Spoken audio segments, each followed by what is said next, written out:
दे, मेरा भक्षण करके तुझे क्या मिलेगा। उस स्त्री की यह बात सुनकर वह भयानक बाघ क्षण भर के लिए रुक गया और हंसते हुए बोला, हे दुष्टा, आज विधाता ने तुझे मेरा ग्रास नियुक्त किया है।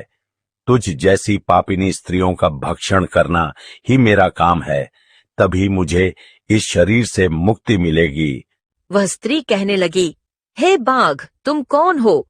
मुझे सच सच बताओ, तुम्हें किस कारण से बाघ होना पड़ा और तुम मुझ जैसी स्त्रियों का भक्षण क्यों करते हो? पहले मुझे सारी बात बताओ और फिर मेरा भक्षण करो। फिर ध्वंसक नाम का वह बाघ कहने लगा, हे पापिनी, मैं तुम्हें मेरे पूर्व जन्म का वृत्तांत सुनाता हूं कि किस कारण से मुझे बाघ होना पड़ा। पूर्व काल में दक्षिण देश में अमलापहा नाम की एक पवित्र नदी बहती थी। उसी नदी के तट पर मुनिपर्णा नाम की एक नगरी बसी पर मंदिरों, शांत वातावरण और धार्मिक अनुष्ठानों के लिए प्रसिद्ध थी। वहां एक ब्राह्मण का परिवार निवास करता था। मैं उस परिवार में जन्मा था। मेरा नाम वेदानंद था। मेरे पिता एक आदर्श ब्राह्मण थे जो यज्ञ, हवन और धार्मिक अनुष्ठानों का पालन करते थे। उस बाघ ने आगे कहा, हे स्त्री, मैंने अपनी किशोरावस्था में वेदों का अध्ययन किया और यज्ञ आदि धार्मिक कार्यों में पारंगत हो गया, लेकिन जैसे जैसे मैं बड़ा हुआ मेरे मन में धन का लोभ बढ़ता गया। अनेक यज्ञों का आयोजन किया, लेकिन वे यज्ञ धार्मिक उद्देश्य से नहीं बल्कि धन संग्रह के लिए थे। मैं उन पापियों के लिए भी यज्ञ करता था जो धर्म से दूर थे और उनके घर का भोजन करता था। मैंने धन के लोभ में उनके अनैतिक कार्यों का समर्थन भी किया।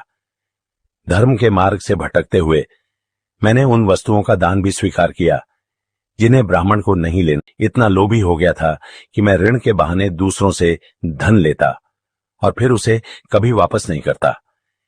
मैंने अनेक प्रकार के छल कपट किए और इस प्रकार पाप करते हुए कई वर्ष बीत गए। समय के साथ मेरा शरीर कमजोर हो गया, बाल सफेद हो गए, आंखें धुंधली हो गईं और मुंह के दांत गिर गए। परंतु धन का लोभ अब भी मेरे मन से नहीं गया और मैं पाप करता रहा। उस बाघ ने अपने दुख भरे स्वर में आगे कहा, एक दिन धन के लालच में मैं फिर से नदी के किनारे गया।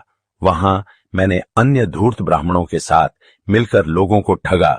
हम सभी ने झूठे मंत्रों का उच्चारण किया और बिना विधि विधान के ही देवी देवताओं का पूजन किया।